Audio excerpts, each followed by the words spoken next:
नीतीश कुमार, चंद्रबाबू नायडू, पवन कल्याण के हिंदुत्व से बीजेपी के पसीने क्यों छूट रहे हैं? अयोध्या राम मंदिर के उद्घाटन के लगभग 8 महीने बाद बिहार के मुख्यमंत्री नीतीश कुमार ने प्रधानमंत्री नरेंद्र मोदी को मंदिर के निर्माण के लिए प्रशंसा पत्र लिखा है। अचानक नीतीश कुमार के हृदय परिवर्तन का क्या कारण है? नमस्कार, आप देख रहे हैं न्यूज कॉल 24। देश दुनिया की हर छोटी बड़ी खबर सीधे आपके स्क्रीन पर। हर दिन नए विषय, नए मुद्दों पर चर्चा और सटीक जानकारी। यहाँ हम आपको हर खबर के पीछे के असली मायने क्या हो सकते हैं बताने का प्रयास करते हैं। सब्सक्राइबर से अनुरोध है कि वह नोटिफिकेशन में जाकर ऑल का ऑप्शन दबाना बिल्कुल न भूलें। वीडियो को हाइप देकर चैनल को सपोर्ट करें। मैं हूं आपके साथ सुशील गिरीश। बात समझनी है तो पूरी सुननी होगी। वीडियो में आखिरी तक बने रहिए। न्यूज कॉल 24 के खास प्रोग्राम बात की बात में आपका स्वागत है। पिछले कुछ दिनों से भारतीय जनता पार्टी के सामने एक नए किस्म की मुसीबत सामने है। यह मुसीबत देखने में तो भारतीय जनता पार्टी के लिए अभी सहूलियत है, पर दूरगामी परिणामों के लिए उसे चिंतित होने की जरूरत है। दरअसल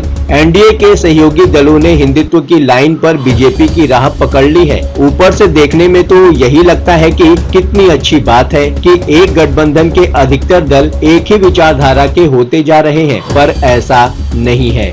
आइए समझते हैं कि क्यों बीजेपी के लिए उसके सहयोगी दलों का उसके ही पद चिन्हों पर चलना अब उसे नहीं भा रहा है। नीतीश कुमार ने यूं ही नहीं की है 8 महीने बाद राम मंदिर के लिए मोदी की तारीफ। अयोध्या राम मंदिर के उद्घाटन के लगभग 8 महीने बाद बिहार के मुख्यमंत्री नीतीश कुमार ने प्रधानमंत्री नरेंद्र मोदी को अयोध्या में राम मंदिर के निर्माण के लिए प्रशंसा पत्र लिखा है। नीतीश ने अपने पत्र में अपनी सरकार की योजना का भी उल्लेख किया, जिसमें उन्होंने सीतामढ़ी के पुनौरा धाम का विकास करने की बात कही, जिसे माता सीता का जन्म स्थान माना जाता है। नीतीश कुमार ने सीतामढ़ी और अयोध्या के बीच सीधी रेल लिंक सेवा की भी मांग की है। इंडियन एक्सप्रेस लिखता है कि बिहार भाजपा में नीतीश कुमार के इस कदम से आशंका पैदा हो गई है। भाजपा नेताओं को लगता है कि नीतीश कुमार और उनकी पार्टी जेडीयू ने लोकसभा चुनाव में बीजेपी के हिंदुत्व के बल पर ही अप्रत्याशित लाभ हासिल किया था। अब हिंदुत्व के नाम पर नीतीश कुमार बीजेपी के वोट बैंक में सेंध लगाने का प्रयास कर सकते हैं। संदेह के बादल उठना स्वाभाविक ही है, क्योंकि नीतीश कुमार ने अतीत में कभी ऐसा बयान नहीं दिया। पिछले 8 महीनों से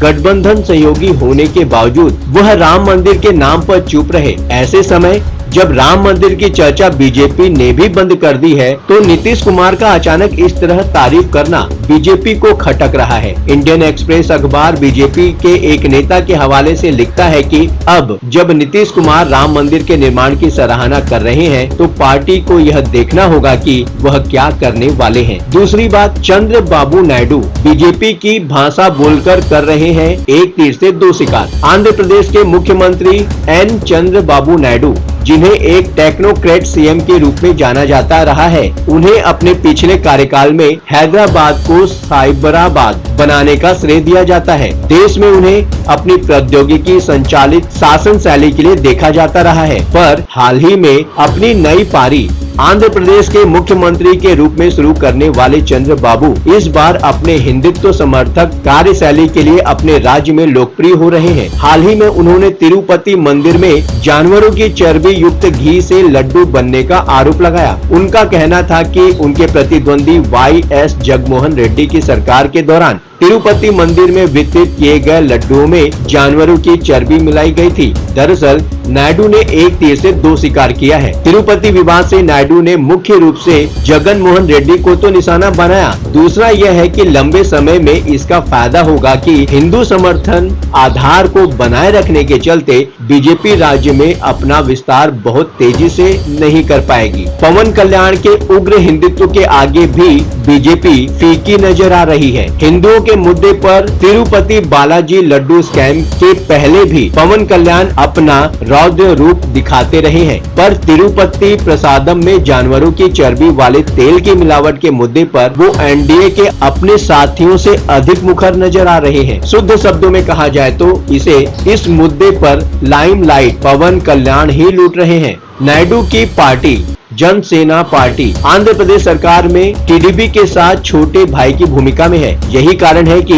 जन सेना पार्टी जेएसपी के नेता के तौर पर पवन कल्याण सरकार में उप मुख्यमंत्री हैं, जो भाजपा के साथ मजबूत संबंध रखते हैं और सरकार में अधिक विश्वसनीय हिंदू चेहरा बनकर उभर रहे हैं, जैसा कि भाजपा के अंदरूनी सूत्रों का कहना है। लड्डू विवाद के चर्चा में आने के बाद अभिनेता से नेता बने कल्याण ने मंदिरों से जुड़े सभी मुद्दों की जांच के लिए एक सनातन धर्म रक्षा बोर्ड स्थापित करने की मांग कर दी। इस बोर्ड का काम व्यापक हो, जिसमें मंदिरों में अपवित्रता, भूमि के मुद्दे और अन्य धार्मिक प्रथाओं आदि के मुद्दों को शामिल करने की मांग की गई। यही नहीं, कल्याण ने कहा कि वह लड्डुओं में अशुद्धि से गहरे आहत होने के चलते गुंटूर में दशावतारा वेंकटेश्वर स्वामी मंदिर में 11 दिवसीय प्रायश्चित दीक्षा लेने की घोषणा की। इसी मंगलवार को उप मुख्यमंत्री ने विजयवाड़ा के कनक दुर्गा मंदिर की सीढ़ियों को धोया। हाल ही में जेएसपी नेता को भगवा रंग पहने हुए देखा गया, जिन्होंने